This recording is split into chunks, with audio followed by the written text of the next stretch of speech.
August 1947. The British are quitting India nearly 200 years after they took power.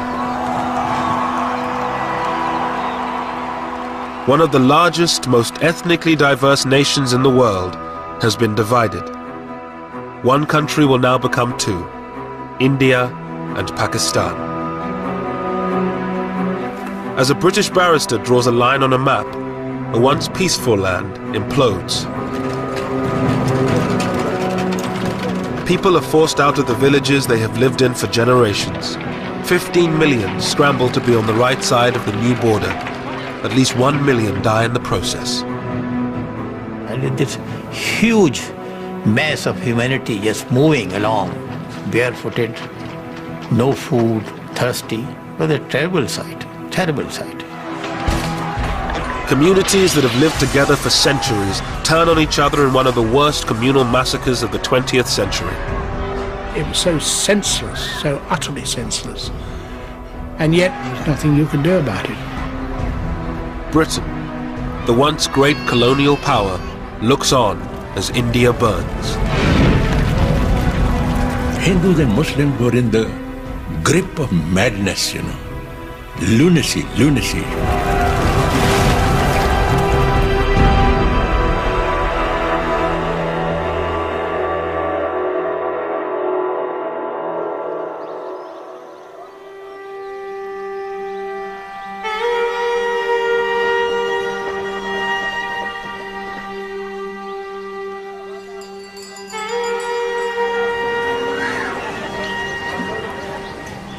In 1946, British India was largely at peace.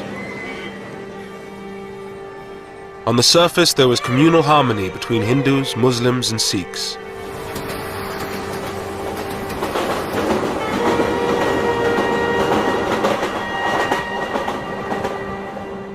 In the same part of the village, I remember Hindus and Sikhs living side by side, living with us, Not far from where I lived, And whenever there was any wedding in the family, I remember Hindus and the Sikhs bringing sweetmeats, to my father, an offering, and we lived very happily, very happily.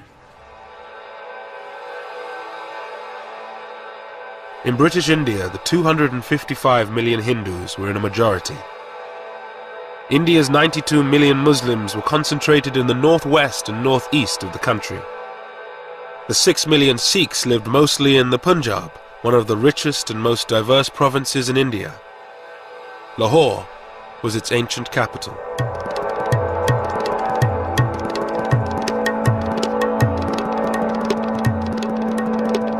Lahore was one of the most cosmopolitan cities in the country, a center for education and fashion.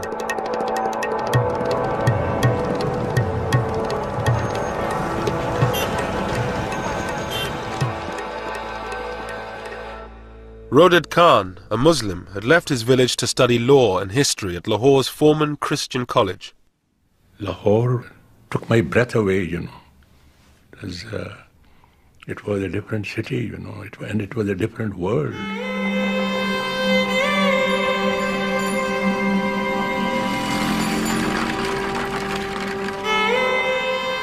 It was a very liberal, very tolerant, very progressive institution.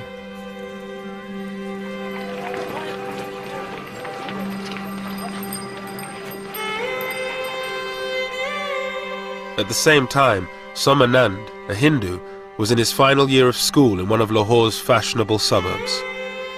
The fashions in Lahore became popular all over Punjab, not only in Punjab but in northern India.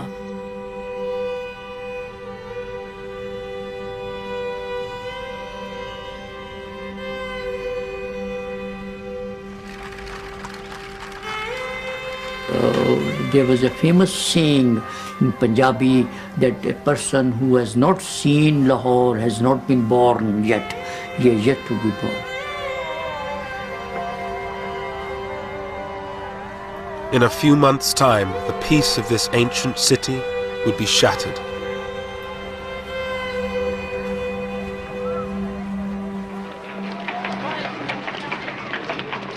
For nearly 200 years, Britain ruled over India's 380 million people.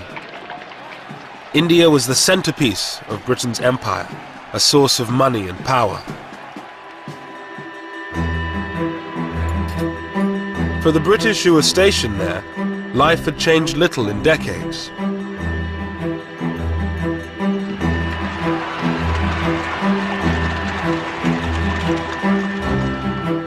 John Moores, an officer to a Gurkha regiment, had been in India for a year. We had a hunt, and they'd imported these hounds possibly in the 20s or somewhere like that, and they used to hunt jackal. The tribesmen would come in with a live jackal and release them eventually, and then the hunt would take it up and try chasing them. But then you had to have a whole brigade out defending the hunters. They would be deployed all round over so many miles.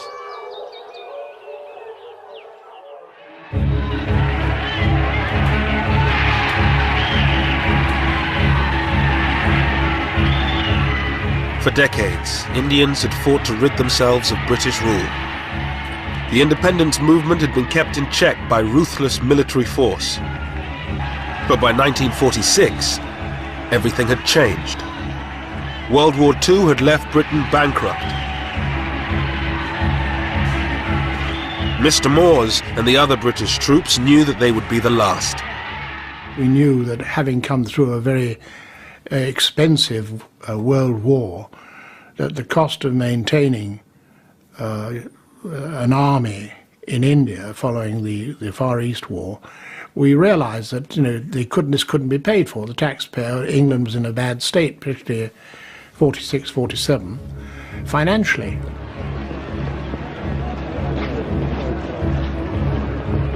But India's independence leaders were divided over what should happen when Britain left. The Indian National Congress, under its leaders Pandit Nehru and Mahatma Gandhi, demanded a single state where all religions would live side by side. But many Muslims feared living under a Hindu majority. Even in the middle-class homes of Lahore, ancient prejudices ran deep. At one level, they had very cordial relations. Our Muslim neighbors were very good. They helped us, we helped them. But see, Hindus had a curious inhibitions.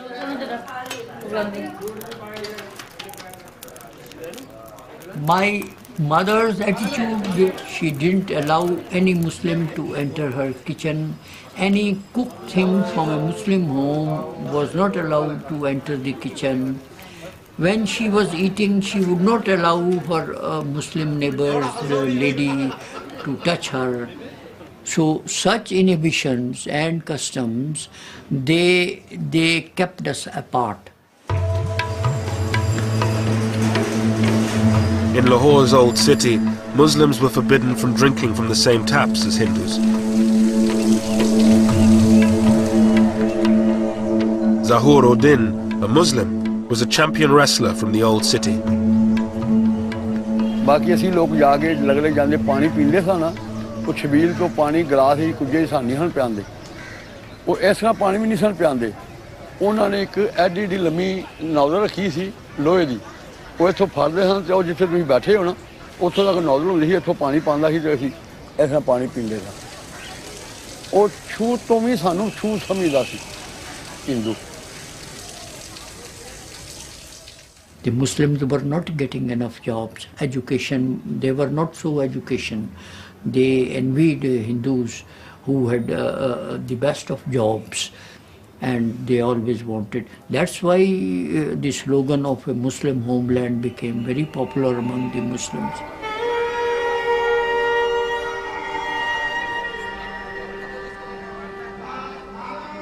Muslim fears that Hindus would dominate an independent India drove the demand for a separate Muslim homeland.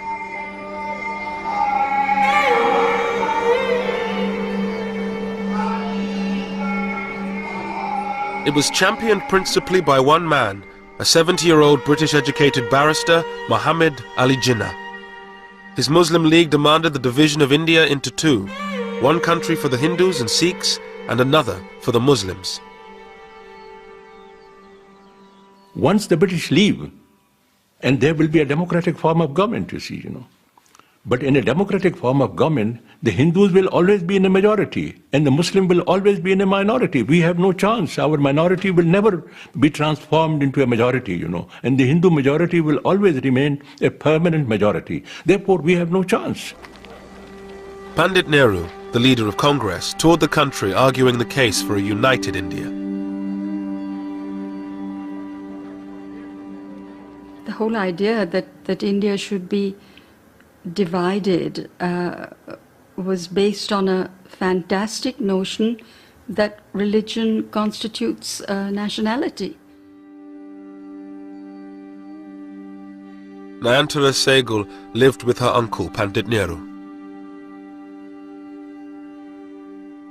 While I was growing up, the entire national movement, which had cut across religion, region, caste, class, sex, it had been a truly unifying experience. So for a person like me, it was an absurd idea that India should be divided. It made no sense of any kind.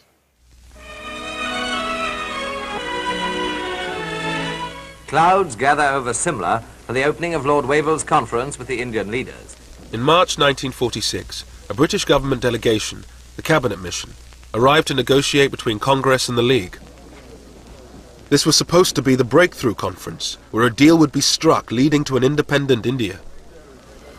Pandit Nehru, who calls for an Indian republic, is accused by the League of working for domination over the Muslim minority. Jinnah did compromise on his demand for a separate Muslim state.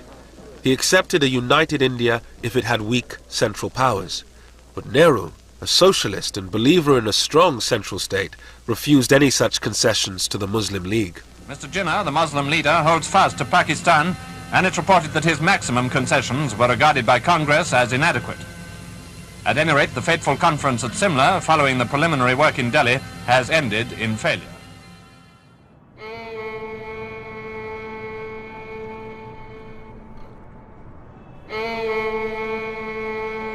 Calcutta, a stronghold of the Muslim League, August the 16th, 1946.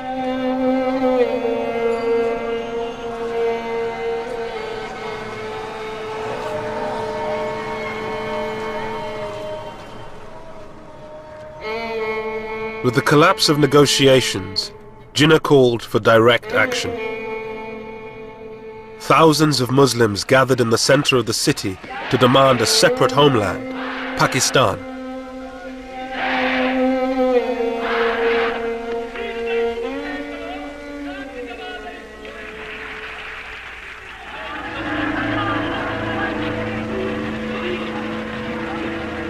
As the crowds dispersed, the more radical elements headed for the Hindu parts of the city.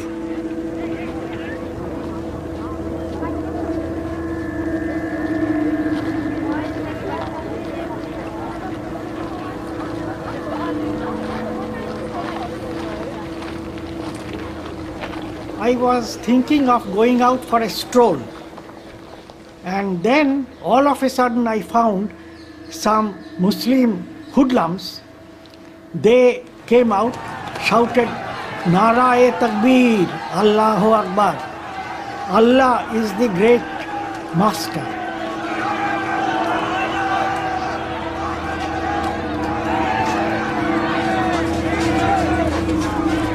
Local gangsters hijacked the demonstration. They whipped up the mob, and it turned violent. Then I found that a neighbor who had come out to see what was happening, his head was cracked and lay bleeding. So I thought that going out would be absolutely foolhardy. Then these boys, they started hitting the doors, and they said that we will not spare any Hindu.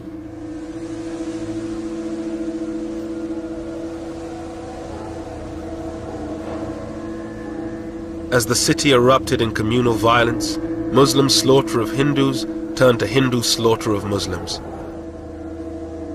Shankar Ghosh, was covering the riots for a Calcutta newspaper. A jewellery shop was surrounded by a crowd armed with iron rods.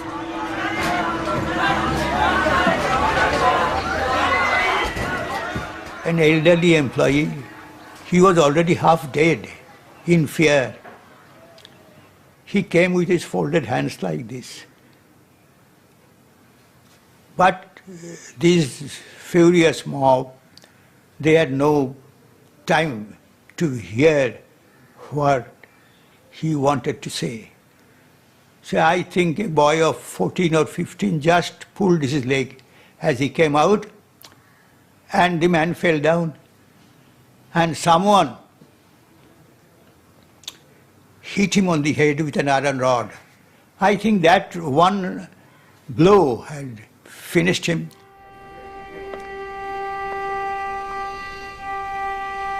Around 5,000 people were killed in 3 days of rioting.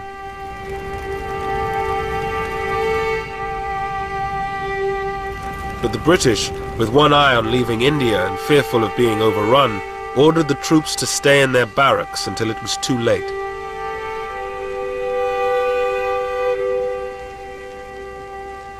We had absolute faith in British authority. We had absolute faith in the peace that British had given us. For 3 days there was no sign of authority on the streets, and it was anybody could murder anybody.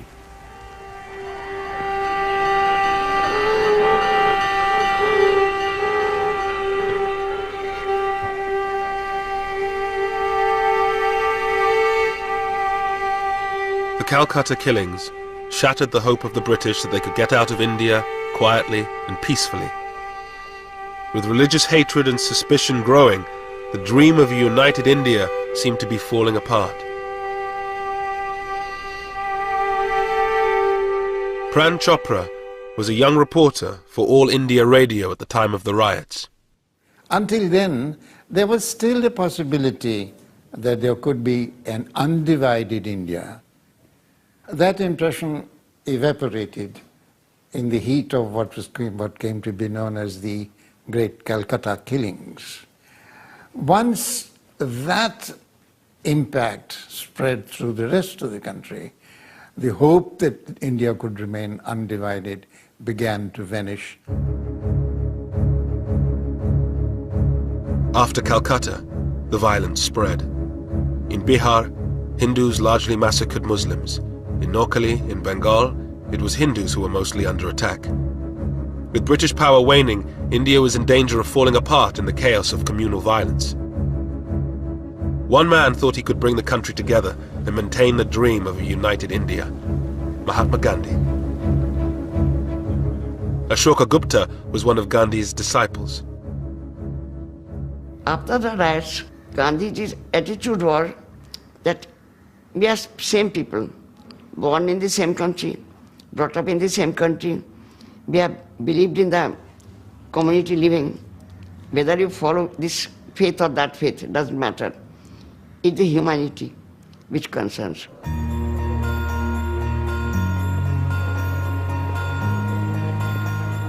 Gandhi spent the first months of 1947 walking through the villages of Noakhali, holding prayer meetings, trying to bring Hindus and Muslims together.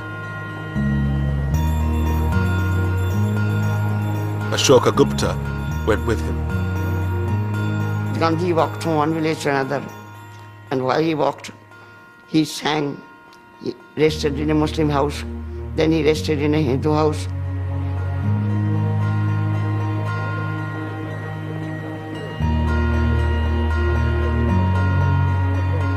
But the great pacifist and campaigner for independence was hardly the unifying figure he wanted to be.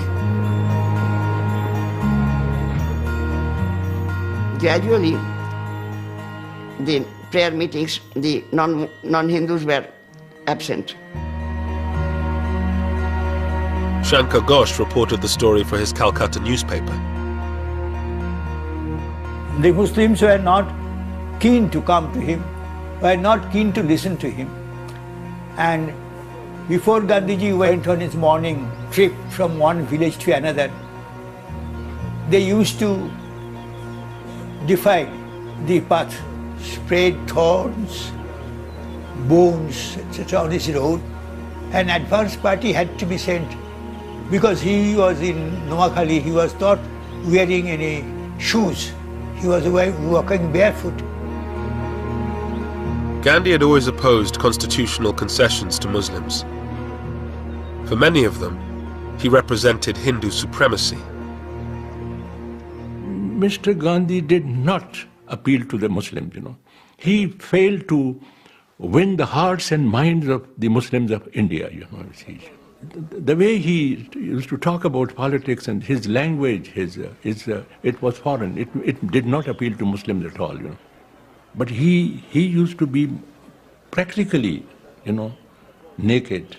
He used to have one arm on the shoulder of one girl, and he should have another arm on the shoulder of another. And the Hindus thought he was a saint, Gandhi's dream of a united India seemed to be collapsing.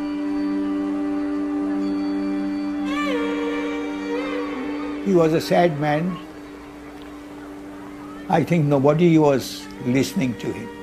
He was considered to be an incorrigible idealist who has no connection with reality.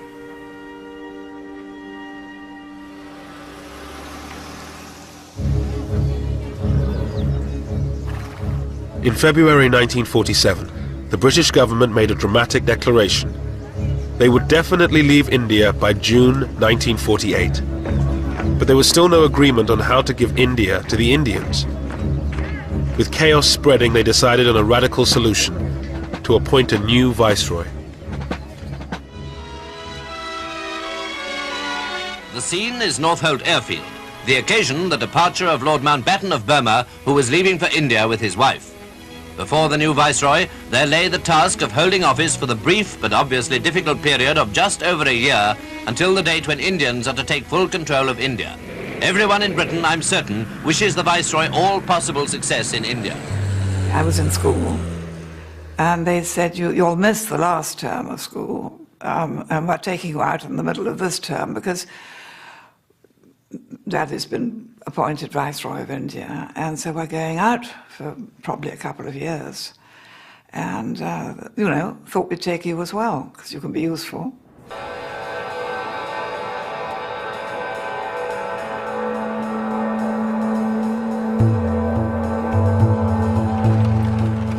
In March 1947, Mountbatten arrived in India. The former Supreme Allied Commander of Southeast Asia had a reputation for being a decisive leader, a man who could knock heads together. His brief was simple: to get a deal and get Britain out before India imploded.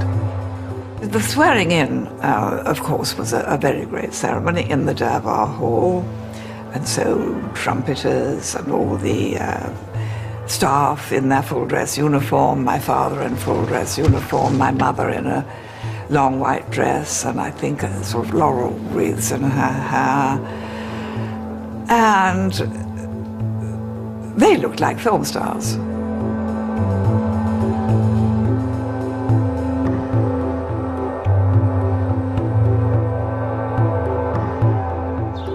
The Viceroy, his wife Edwina the Vicereine, and their daughter Pamela moved into Viceroy's house in New Delhi with its staff of 5,000.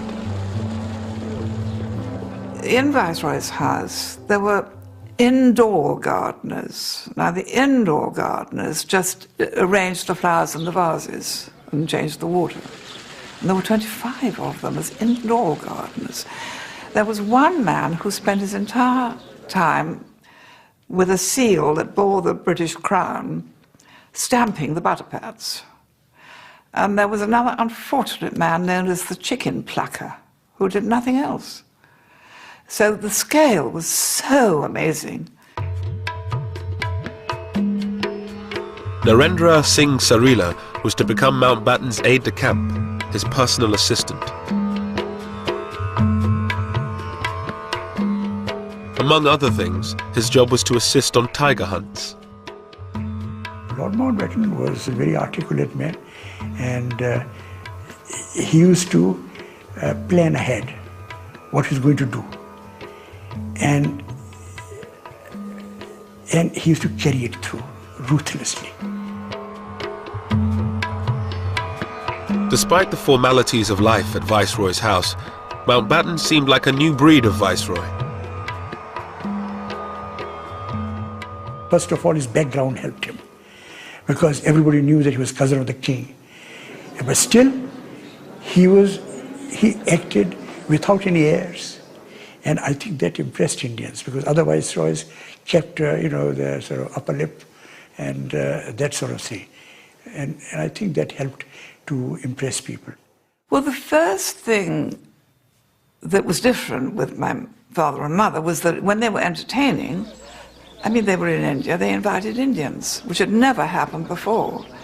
I mean, yes, of course, Indian princes were entertained, but the ordinary Indian ministers and lawyers and doctors or whoever had never been invited, so that was quite a new thing. On the personal level, Dickie was a very charming, very handsome, very lovable person who met one very informally, and when one was very young and rather nervous in front of important people, he could put one at one's ease. He was awfully sweet.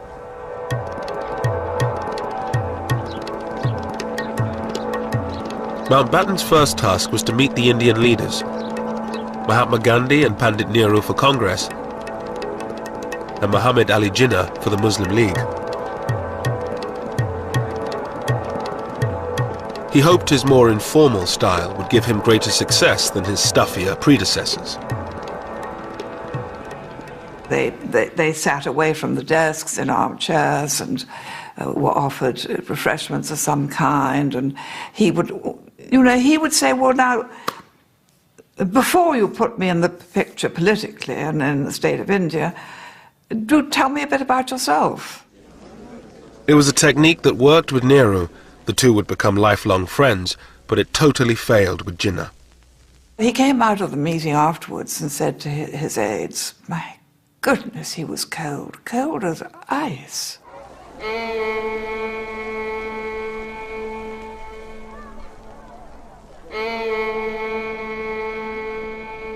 There were now constant negotiations.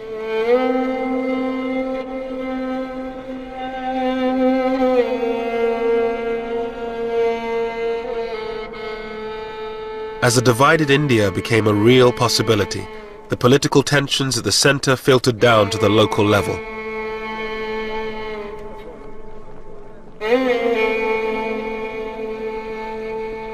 The Punjab was worst affected.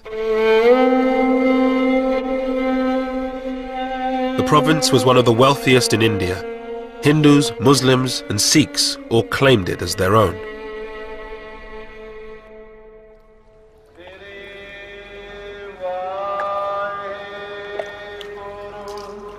The Punjab was home to most of India's 6 million Sikhs, the location of their most holy site, the Golden Temple. The Sikhs' great fear was that if India was divided, the Punjab, with its Muslim majority, would end up in Pakistan. For Sikhs, it was unthinkable that they would be ruled by the Muslims, historically their enemies.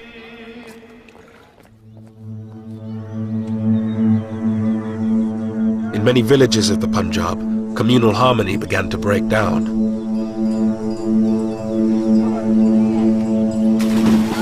Aridaman Singh Dillon was living in a mixed Sikh-Muslim village. I had Muslim friends and we used to play together. And there was nobody from our families put any obstacles between us.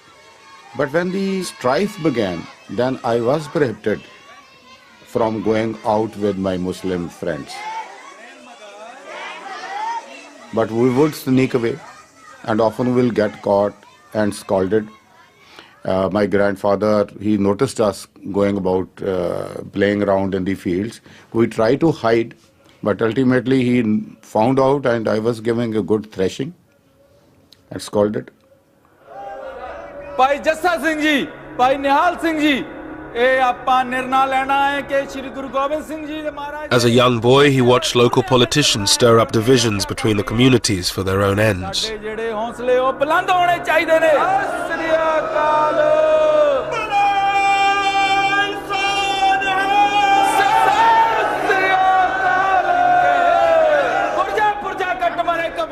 They have to whip up the sentiments of the people. And the easiest way to whip up the sentiments of the people are to tell them that their religion is in danger, that is, their community is in danger. What else would they tell? To hoodwink people, to get votes out of them, to get support out of them. The people had to be hoodwinked. And politicians do this.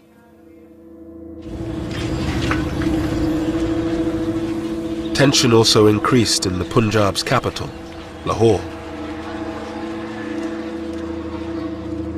Student Somanand always had a lot of Muslim friends.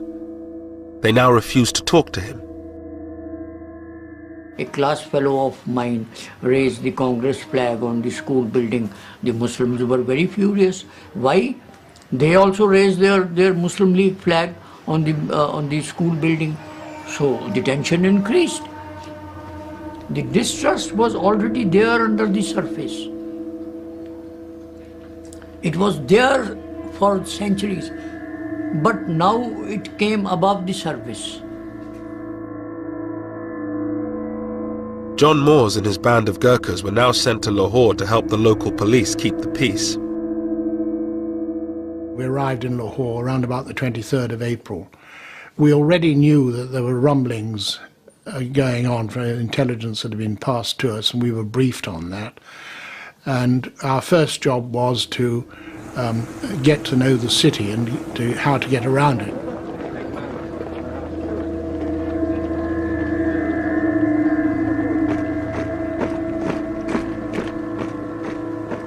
We had orders that we were to stay armed, and you'd have to go to a dance or have dinner out somewhere with a 845 revolver strapped on, because there was already talk about people having reprisals.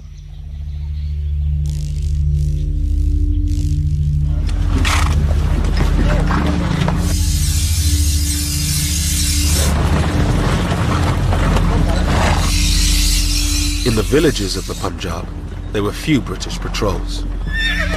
The Sikhs began forming jathas, armed bands. Many Sikhs had served in the British Army during the war and still had their weapons.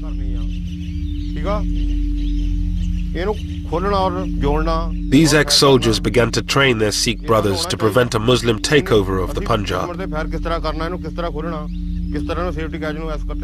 Jatadar Shingara Singh had recently been released from prison where he served time for assault. He lived in a Sikh majority part of the Punjab.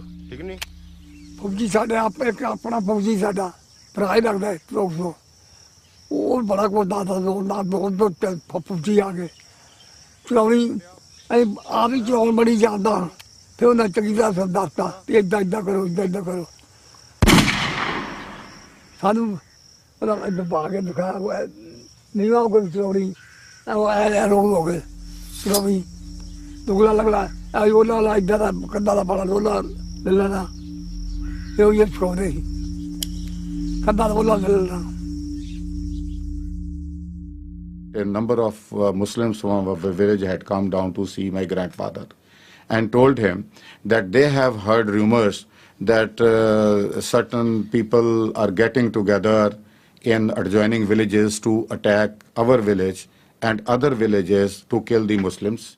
Aridaman Singh Dillon came from a long line of Sikh warriors. His ancestors had been imprisoned by the British. His grandfather, the village head, refused to join in the wave of communal violence. A committee of Sikh, Hindu and Muslim people were created, and they were given small arms like lances and axes. We had a couple of guns, and the basic reason for doing this was to guard their own village against the people coming to loot the Muslims of that village and to guard their Muslim friends. And every night they would hold the patrolling throughout the village to guard the village and the Muslims.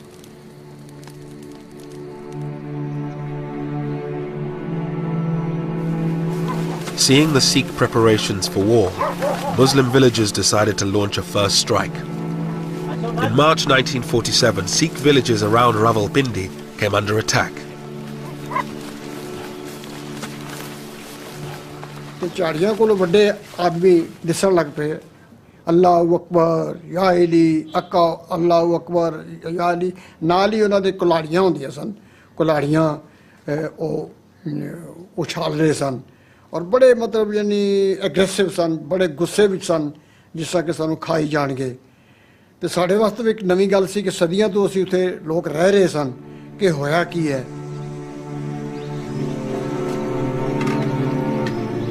The Sikhs were heavily outnumbered by Muslims. Their biggest fear was that their women would be taken away, converted and raped.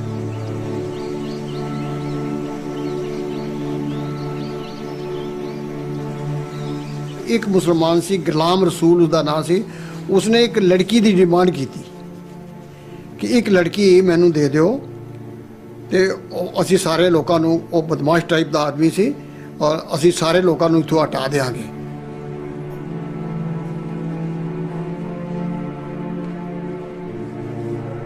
The women of the village went into hiding. Bir Bahadur Singh's father decided to act to save the honor of his village. His teenage son looked on. 10 ਸਾਲ ਤੋਂ ਲੈ ਕੇ 40 ਸਾਲ ਦੀ ਤੱਕ ਜਿਹੜੀਆਂ ਸੁਨੱਖੀਆਂ ਸਨ ਸਾਡੇ ਇਲਾਕੇ 'ਚ ਬੜੀਆਂ ਔਰਤਾਂ ਸੁਨੱਖੀਆਂ ਹੁੰਦੀਆਂ ਸਨ ਪਹਾੜ ਦਾ ਨੀਮ ਪਹਾੜ ਦਾ ਇਲਾਕਾ ਸੀ ਤੇ ਉਹ ਸਭ ਤੋਂ ਪਹਿਲਾਂ ਆਪਣੇ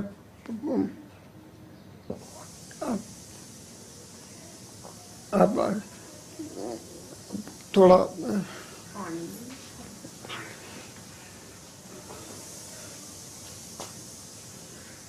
आवाज मारी सब तो पहला अपनी बेटी नू मान बेटा आ जा मेरी भैन मान कौर जिसदी मेरे को 2 साल वड्डी सी 18 और 19 साल की सी और बैठ गई मेरे पिताजी ने खंडा जब कर लगे तो वो वार जड़ा सी वो लग्या ना वार लग्या ना रब जाने मुँह आ गया और की हो गया मेरी भैन ने अपनी गुत्त इंज की थी और मेरे पिताजी ने बड़े गुस्से नाल उहदा दुपट्टा इंज किया और मोरी कृपान और सिर वो परे सी पे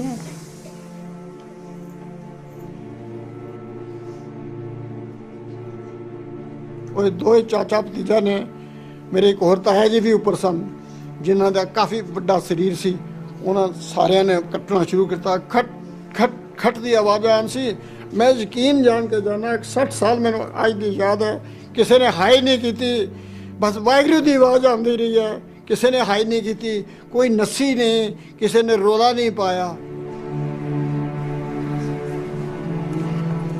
Such scenes were repeated throughout the Western Punjab in March and April 1947.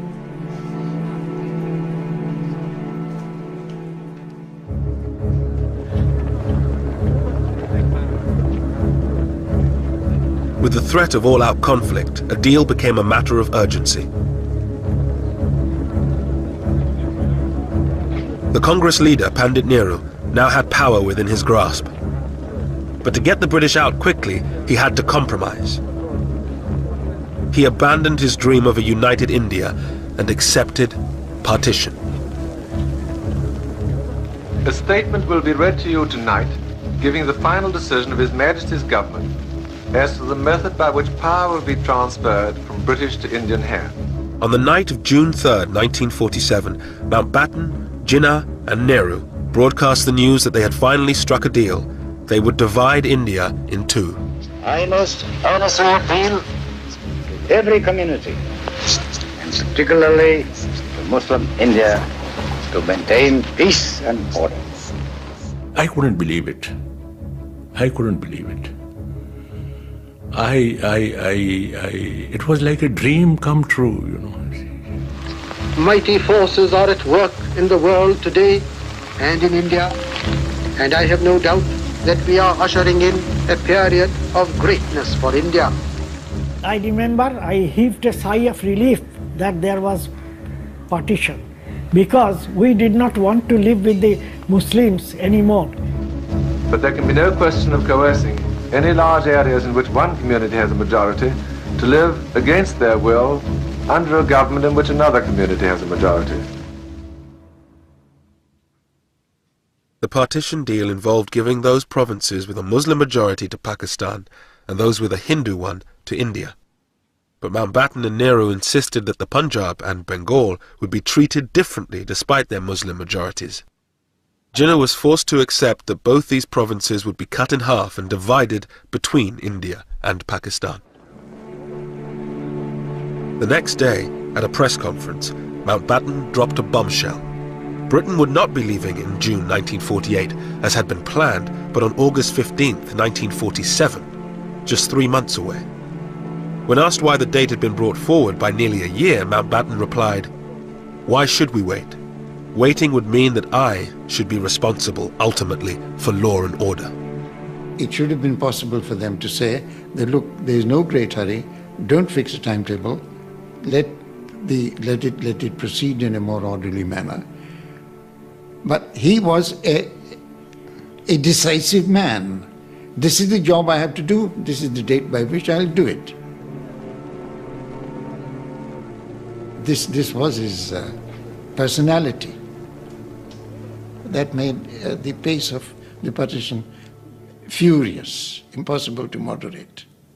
It was no question of it being too soon, it was much too late. Because in fact, when he arrived, he saw the situation was so much more volcanic than he'd been led to believe in England. And he had that diary that he had over everybody's desk saying however many days to independence, because it seemed so unbelievable. And the next morning you went into your office, it was 1 day less, and it certainly concentrated people's minds.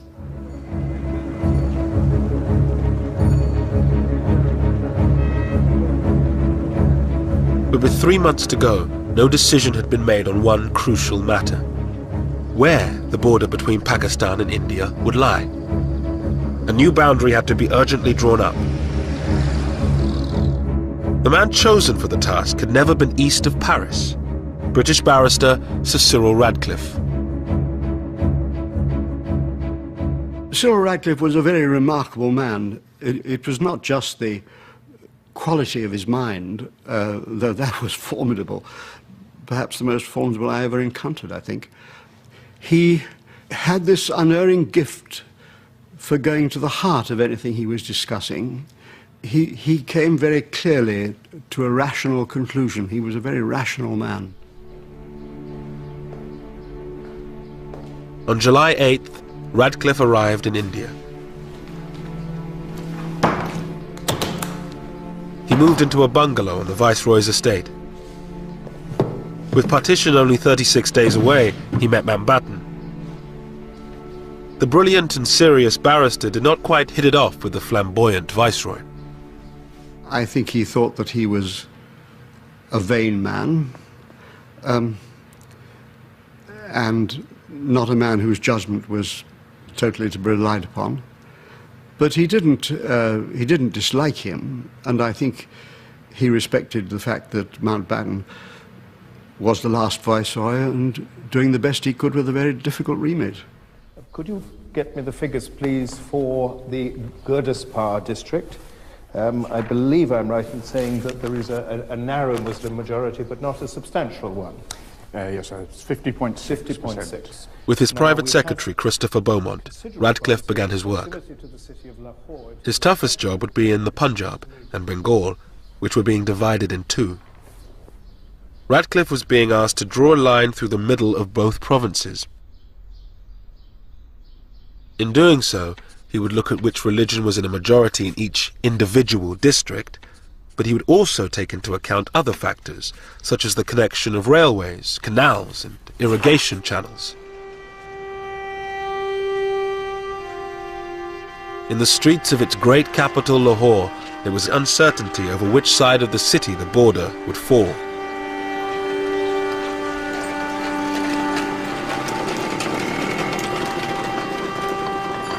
Satish Gujral was an art student in Lahore from a politically influential Hindu family.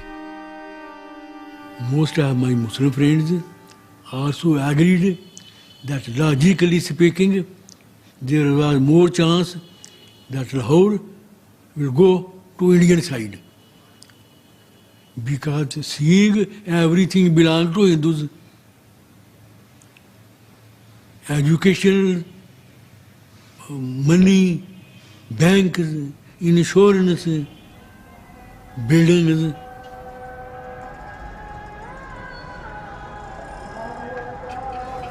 या मौला जी दोवां करना ही ते फिर लाहौर सानू पाकिस्तान च लिया असीं इत्थे ही रहिए असीं घरों बाहर ना निकलीए सारियां कबरां भी इत्थे निकलणियां असीं ते मरांगे इत्थे घरों बाहर ही निकले ना किते गए ने ना किते आए ने. On the quayside at Bombay, Viscount Mountbatten bids bon voyage to 1,500 British soldiers. With tension increasing, the British government decided this was the moment to bring most of the remaining troops home. 50,000 more.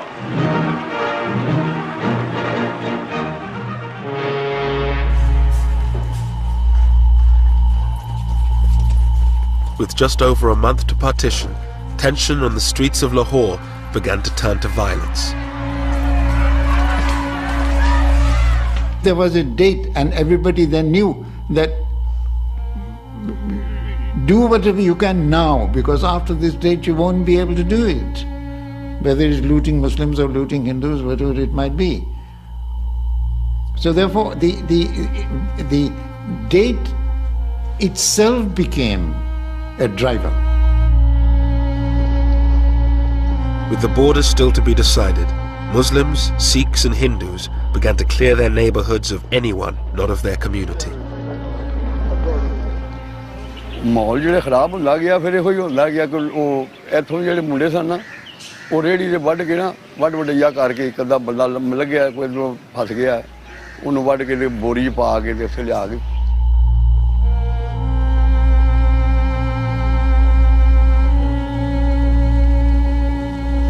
होगा सी उत्थे लिया के ते ओनू साड़दे सन ये मुंडे मुसलमान जेह्ड़े ऐसे एरिए जिथे जिथे मुसलमान है सन उदों हालात इस तरह इहो जिहा रोई कटकट होया मार दिता साड़ दिता ऐ पंछी हो जांदी. Despite violence erupting around the Punjab, the British presence was now minimal. John Moores and his small group of Gurkhas did what they could in Lahore. You try to get in there quickly and say, well, what's happened with the police? And they say, well, this shop's been set on fire. And then the next thing which upped it would be someone would be killed or burnt. And so then you get a reprisal from the other side, then picking on somebody else. And gradually, this is how it escalated. It was like a bushfire. And it was difficult to control.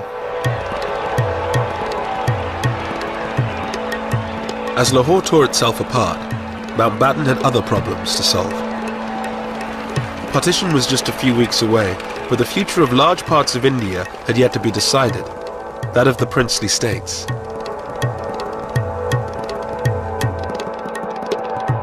Ruled by princes, these semi-autonomous states were dotted around India. They had been allowed to run their own affairs in return for their loyalty to the British Crown.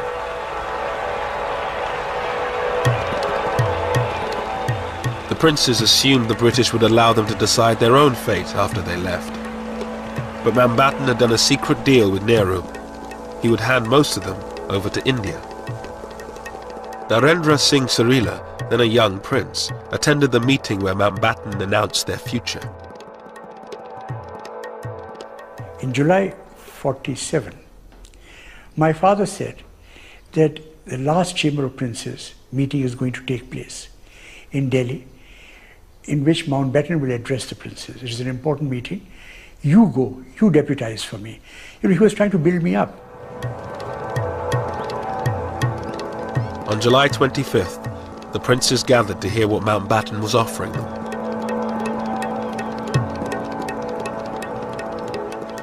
He came and stood in front on the podium. And I remember that he looked left and right while pictures were taken. It was perfect showmanship. And then he started addressing the princes. Your Highnesses, ladies and gentlemen, and he said that we have no alternative but to sign the instrument of accession. Mountbatten told the princes they had little choice: join the Indian Union or be swept away in a wave of democratic change. And I think this made a great impression, and many of the princes who had these ideas that they would become independent and do what they like, this collapsed. They realized that if they didn't sign, most of the princes, small ones, they would be most probably wiped out. With the princes in the bag, the partition settlement was nearly complete. All that remained was the final border, down to Sir Cyril Radcliffe. I think it was the loneliness of the decision which I remember him talking about. It wasn't a single decision, it was a series of decisions about where the line should be drawn. These decisions were going to be his, and he had to take responsibility for them. And I think he found that a lonely experience by comparison with some of the things he'd done. Sir Cyril had no time to see what was happening in the lands he was dissecting. His approach to drawing up the boundary, separating majority Hindu Sikh areas from majority Muslim ones, almost certainly encouraged the religious cleansing of entire districts. There were areas where the margins were not very great. Therefore, the majority in those areas wanted to make sure that the process didn't get fudged with small numbers. So drive the minority out, whether it is Hindu or Muslim minority, to make sure that this bit of territory doesn't slip out of your hands.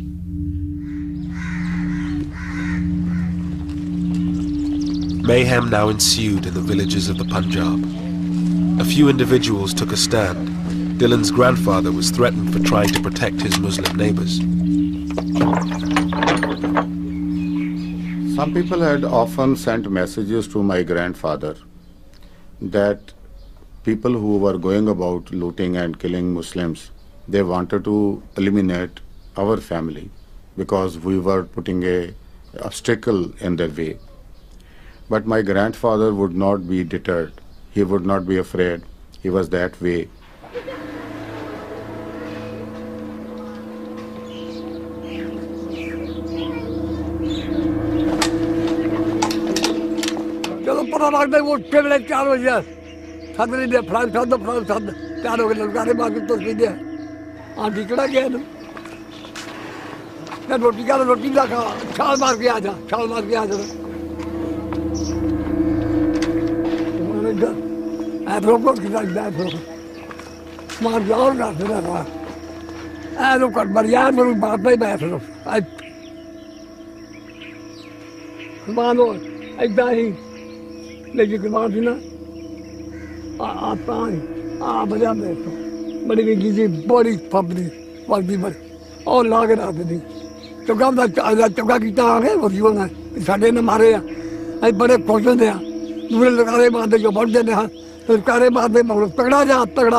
Small contingents of British-led troops scoured the countryside trying to stop the violence. But by then, there were just too few to make a difference. One had messages coming in all the time by hand, written messages. I can remember one, it was rather a sad, pathetic note by some chap who could write a little bit of English. And he had been in the Indian Navy. And on a scrap of paper, this came in one day saying, I'm home on leave at this particular village. And my name is so-and-so, my number is so-and-so, please can you come and help us, we are going to be attacked. But by the time we located the village, we got there and the village had been attacked and I couldn't find this man, a lot of people were killed. So it was that sort of message, it was sad, you know, people desperate for help and knew where we were. But when I say we were only 100 people. I mean, the whole area was something like, what, 50,000 square miles? One village I went into where we knew there was something afoot. I hadn't been told to go there. I was coming back at the end of a patrol and I saw vultures circling, and so that was usually a pretty good indicator. And got into the village and sure enough it had been completely decimated. The well was full of bodies. One woman had been pregnant and she'd been carved open completely and breasts had been cut off, and awful atrocities.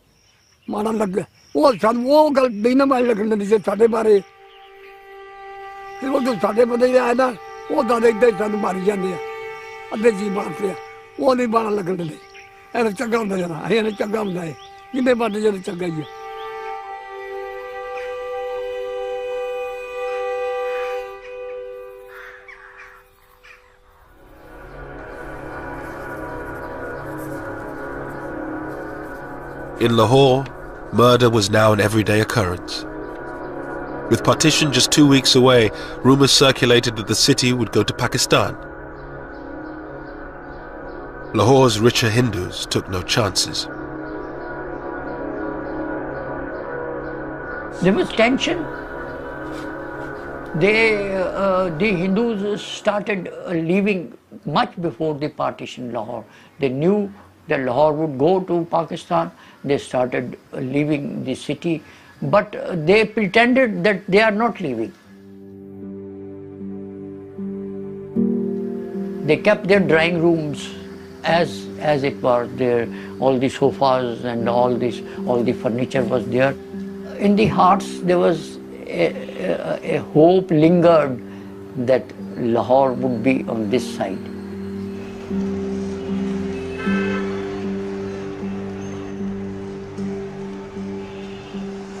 कई ਜਿਹੜੇ ਮਾੜੇ ਮੋਟੇ ਸਨ ਉਹ ਜਾ ਉਹ ਤਾਲੇ ਮਾਰ ਕੇ ਵਿਚਾਰੇ ਲੁਕੇ ਰਹਿ ਕਿੱਥੇ ਜਾਈਏ ਕਿੱਥੇ ਆਈਏ ਉਹ ਲੋਕ ਹੀ ਮੋਏ ਨੇ ਜਿਹੜੇ ਸੌਖੇ ਸਨ ਉਹ ਪਹਿਲੇ ਹੀ ਨਿਕਲ ਗਏ ਸਨ ਤਾਲੇ ਮਾਰ ਕੇ ਜੰਗਲੇ ਮਾਰ ਕੇ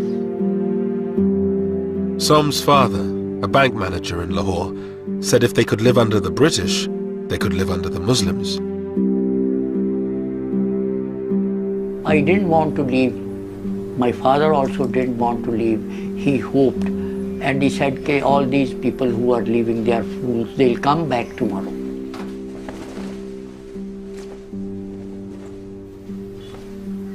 But that was not true. When our neighbors started leaving one by one, he still hoped. Our closest neighbors who we had very close relationship, the Bhatiyas, when they left, my father wept that day. As thousands fled, Muslim gangs set fire to the Sikh and Hindu areas of the old city. The old Lahore, beautiful and historic, was in flames. At night when I used to sleep on the terrace, I could see the Hindu Shahalmi area burning 5 miles away.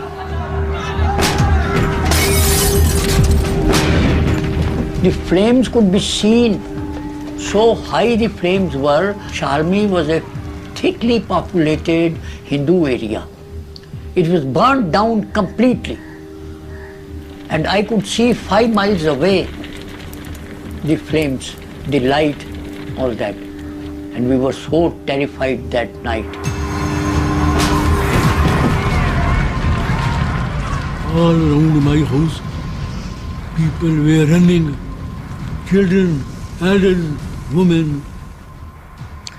When I asked someone, he said, mobs are coming. and the area is on fire. He told me to run at once if you want to save your life.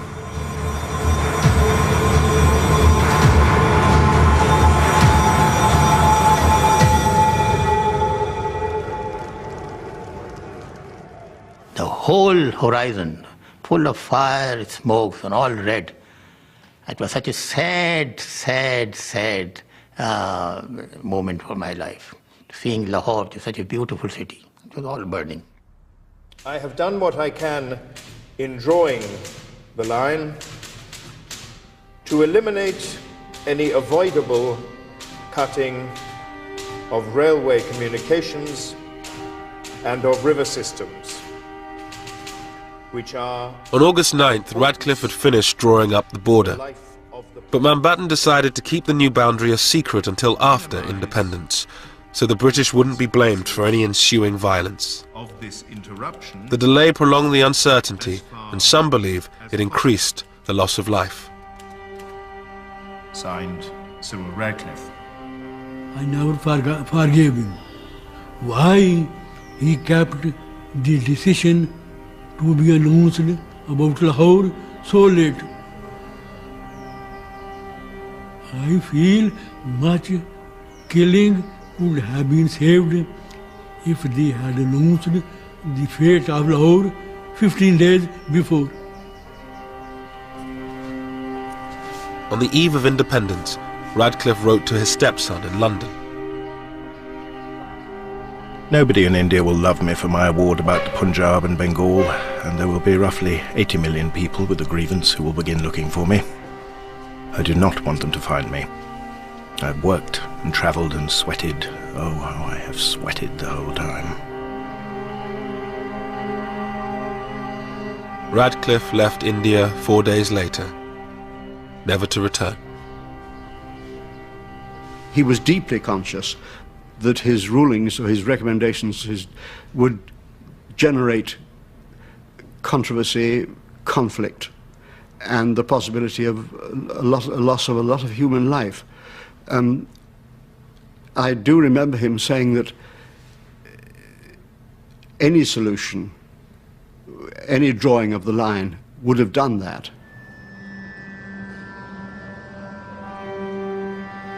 On August 14th, 1947, a new country was born on the subcontinent. Jinnah's dream of a Muslim homeland became a reality in Pakistan.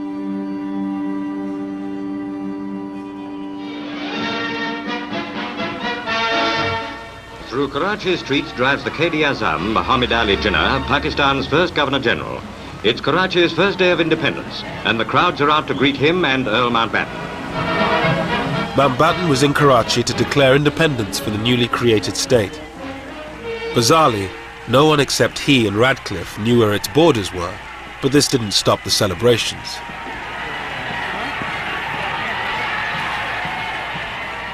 It never occurred to us that the Muslims of India will ever see the emergence of a sovereign, independent country, which they could call their own, you see.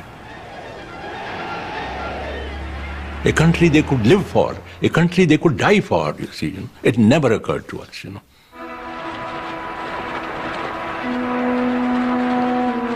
The next day, it was the turn of India to celebrate.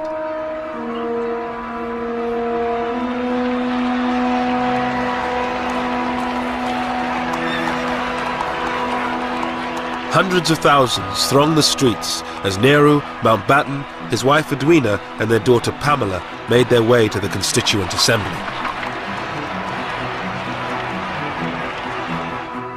Unfortunately, when my parents arrive, they can't get in because the crowd is so thick, but so thick, that they can't open the doors. So there's no way for them to get in.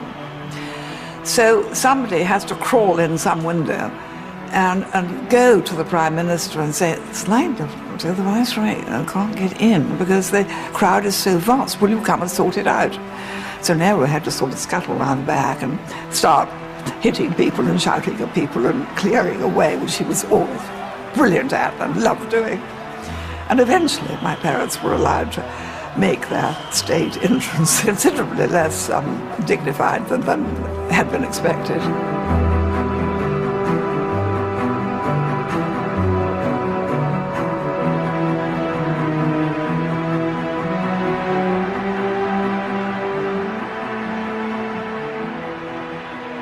Well, you must remember that whatever the tragedy of partition, there are other aspects to it. I mean, it was an exhilarating occasion. There were millions of people out on the streets celebrating. For my uncle and for his colleagues, it was the realization, though not in whole but in part, of their lifelong dream, the cause to which they had given their entire lives. And here it was, Indian independence. But not everyone was celebrating. Gandhi, who for decades had struggled for a united independent India, lay fasting in Calcutta. His disciple Ashoka Gupta was with him. He was a disappointed man. He was a man in distress. And he found that whoever people went with him to start with, now are deserting him. The desertion by other leaders, I think, hurt him very much. He wanted to die. His attitude was, let me die.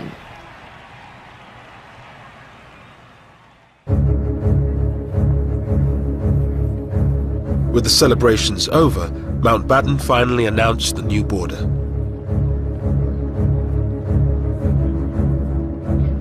It sliced through the previously united provinces of Bengal and Punjab. Lahore was given to Pakistan, a disaster for the city's few remaining Hindus. We were dejected and we were so sorry because, see, those Hindus, by that time, Hindus had realized that it would not be possible for them to stay in Pakistan.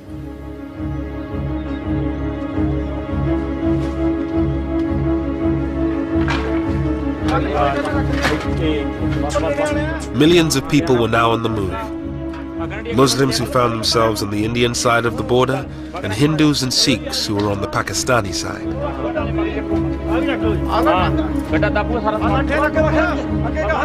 They packed their belongings onto bullock carts and left the villages they had lived in for generations.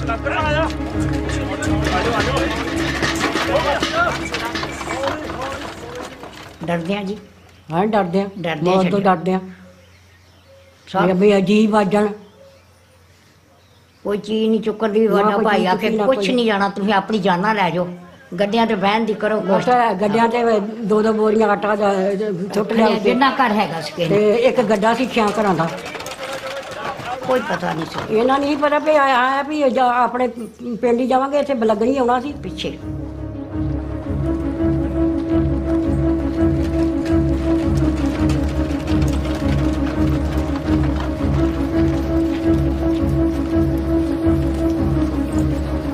The refugees formed human caravans called kafilas.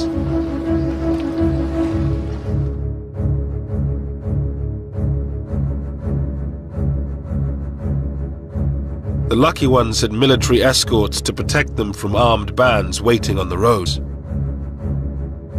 The first major refugee movement, the biggest concentration, was about a 50 miles long column of over 200,000 people was moved, and I was escorting it from Jalandhar onwards up to the Pakistan border.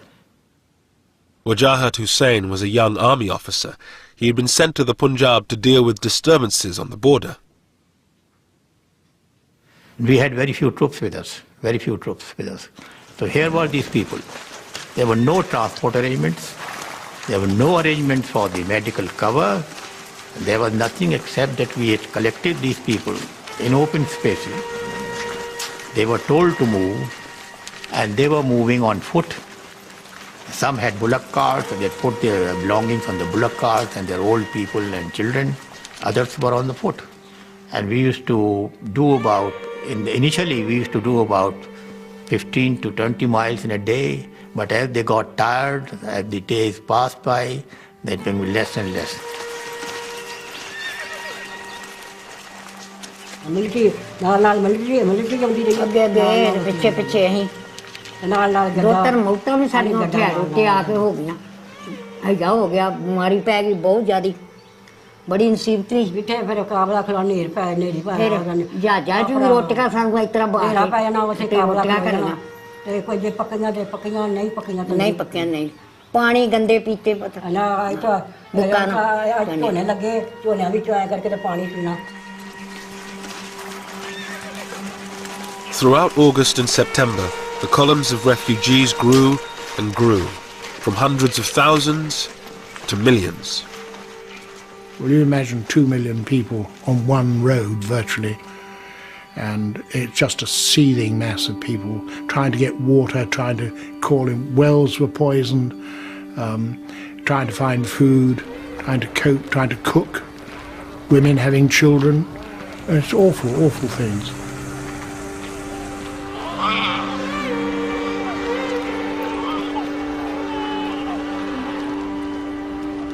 And of course they often try to stop us and to ask for help, and sometimes, if depending what we were doing, we'd stop and say, what's the matter, what do you want? And then they'd say, we've no food, and say, well, I'm sorry, I can't do anything for you, because that wasn't our job. We just didn't have any food to give them.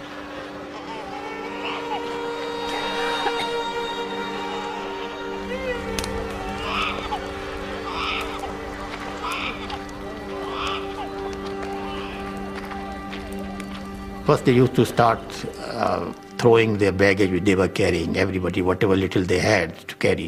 And after 3-4 days, they used to gradually drop, and then they were left with just the clothes shattered, tattered.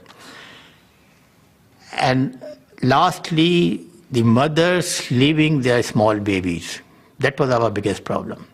And there were these crawling babies, and on the side of the road with these thousands and thousands of people just moving. It was a terrible sight, terrible sight.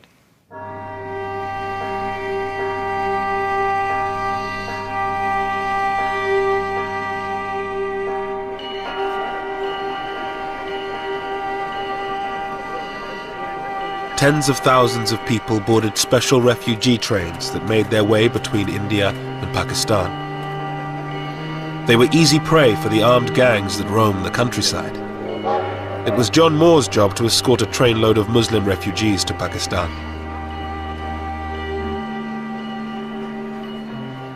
It wasn't a train, it was just a lot of coal wagons, steel coal wagons, and this of course is August, which is pretty hot. And we loaded up these wretched refugees.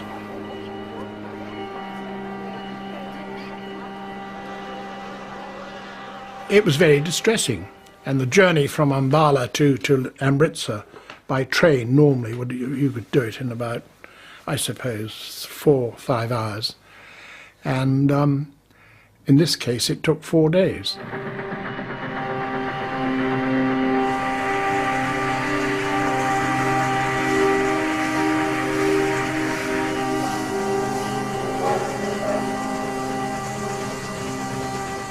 There was no water, very little water on the way. We had our own supplies of water for the 3 platoons, but we had a job to do, and we couldn't help them.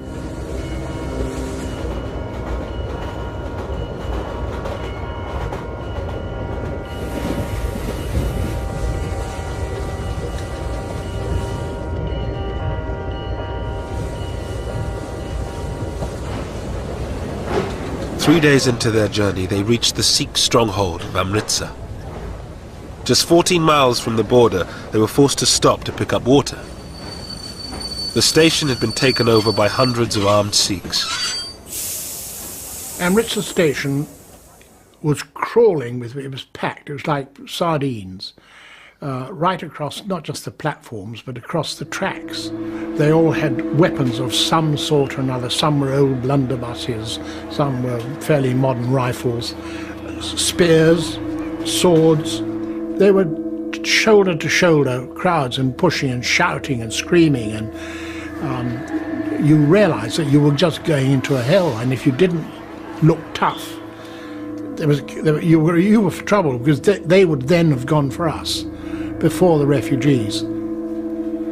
And I said the thing to do is to get the grenades out, let them see. A lot of them are ex-soldiers, these people here, the weapons they were carrying. Let them see you priming grenades, prime the grenades, and that they'll know you mean business then. And doing that, the crowd sort of melted back and away and left us clear. And I suppose we must have been in the station for about 4 hours, something like that. And just as dawn was breaking, we managed to pull away the engine to do the last 14 miles. There had been very little planning for the movement of refugees or their protection. Most British troops had already been sent home, whilst Indian and Pakistani forces were in total disarray. They were totally inadequate forces. And the reason was very simple, because the Indian army was being split. At the same time, don't forget that the troops were also concerned about their families, because wherever they came from, the trouble was going on in their homes also. So they were very much concerned. And most of them were on leave, or they were on the process of joining their new unit, or they had already joined. So very few bodies on the ground, really speaking, available to us to deal with the job.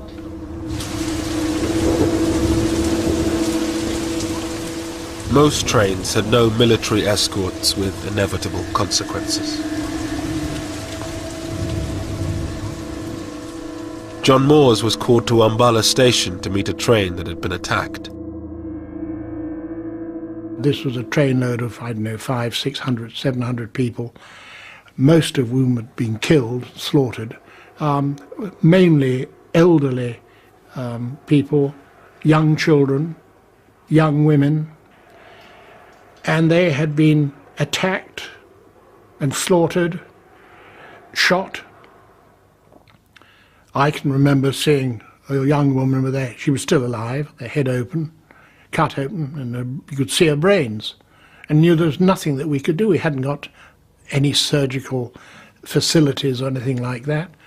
But it was a horrendous thing. And I still think about it very much. Art student Satish Gujral helped organize the transportation of refugees. In Amritsar, he saw the hatred partition had brought.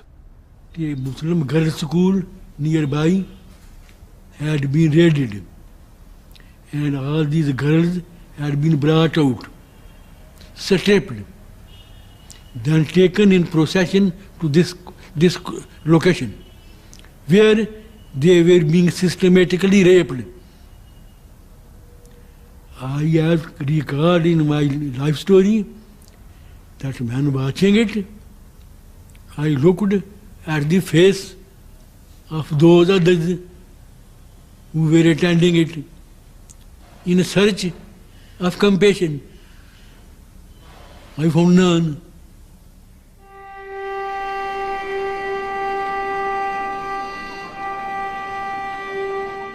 In the coming months, around 15 million people made the journey from one side to the other.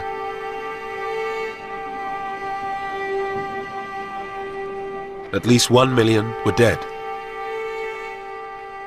Thousands more lay abandoned in makeshift refugee camps, stuck on the wrong side of the border.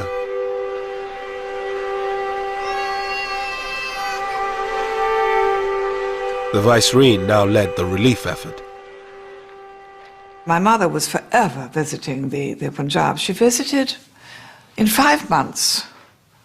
She did 70 major tours of the Punjab into the camps and trying to organize the camps, organize the hospitals, get guards on the hospitals, get food. And they soon learned that tell Lady Mountbatten something or answer one of her questions and something will happen.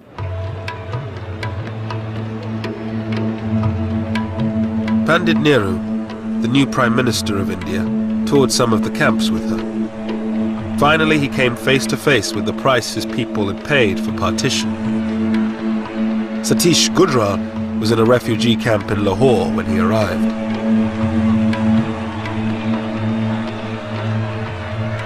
I vividly recall everything graphically.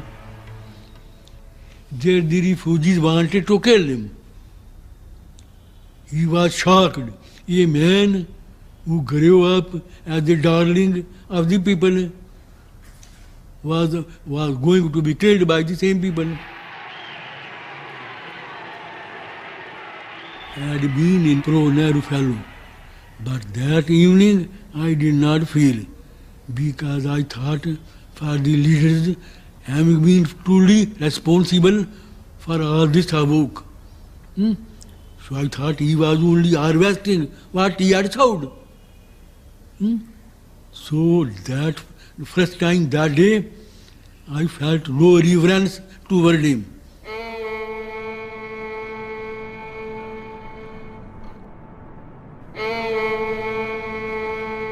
In Lahore, there were now few Hindus left. Somanand and his father were among the last.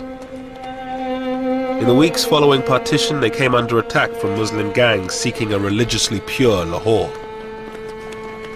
And it was free for all in the city. There was no one to check them. So they had come for that purpose, and somebody had given them our address and all that, and they came to kill us. But fortunately, we had a very narrow escape. And I was with a neighbor, with a Muslim neighbor, and they looted, they ransacked the house, took away all the clothes which they could use, all our shoes.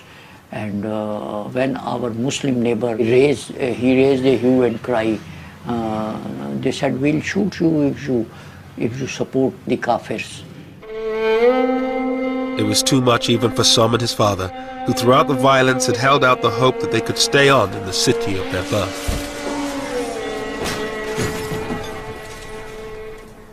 Then we decided to go to Delhi straight away. Went to the airport and came to Delhi with our 2 clothes, nothing. We left in a plane. My father bought 2 tickets for Delhi. I saw our houses when the plane went up and flied over model town. I wept.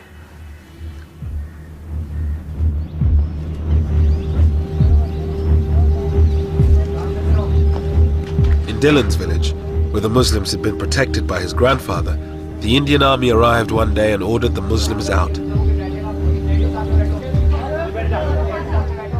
It was a sort of very heavy moment. There were tearful departures and farewells. The Muslims left most of their assets and properties with their neighbors, thinking that they would be able to come again to pick those things up.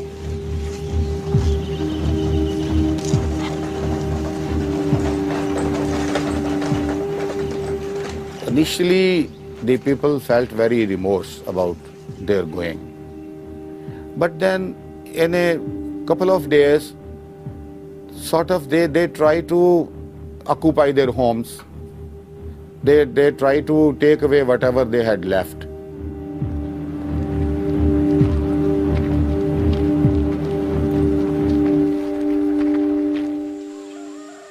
In only a few months, India had been divided along religious lines.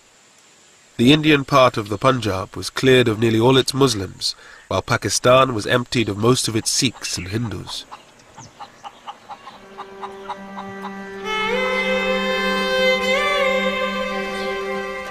Lahore, once one of the most mixed cities in all of India, was now home only to Muslims. Gone was the cosmopolitan Lahore. Gone was liberal, tolerant, progressive Lahore, you see. But I think culturally, Lahore suffered, you see. It was a great city in those days. It was a great city in those days. With the passage of time, we became more conservative, more backward, more intolerant, more pseudo-Islamic, pseudo-Islamic. I think the primary responsibility is of the Hindus who didn't treat the Muslims as their equals. That was the root cause. The Muslims and Hindus couldn't integrate despite living together for all these centuries.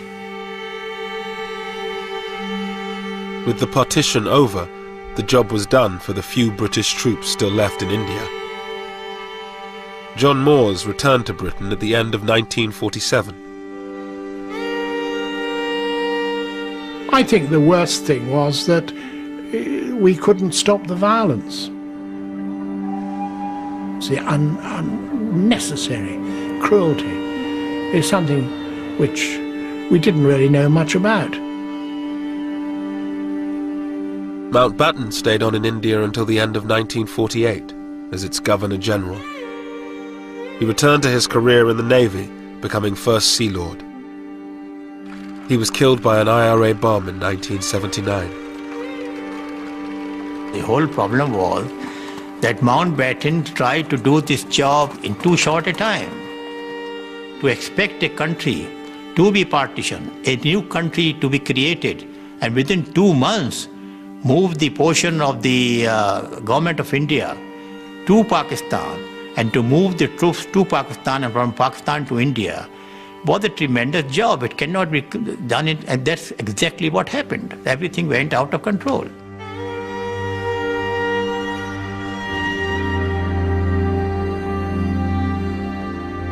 Satish Gujral, the art student from Lahore, became one of India's greatest painters.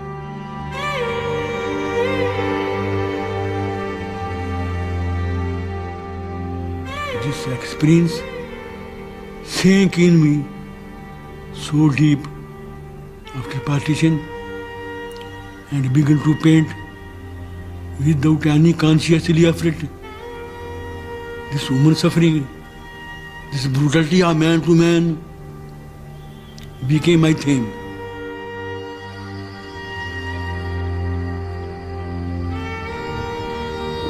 The border created in 1947 would become the focus for 3 wars and 60 years of animosity between the government of India and Pakistan. But for the people of the two countries, it was the tragedy of separation that lingered on.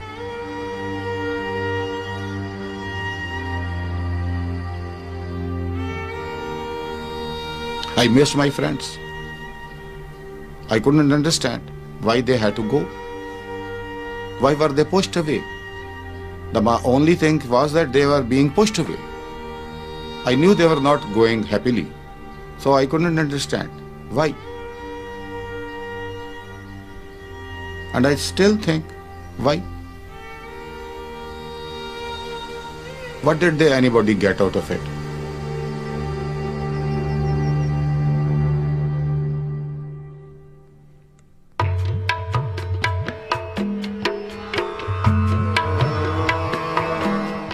And on BBC 4 at 11 in Midnight's Grandchildren, 3 British teenagers travel to the Punjab to see how their families were affected by partition. Coming next here on BBC 2 Newsnight.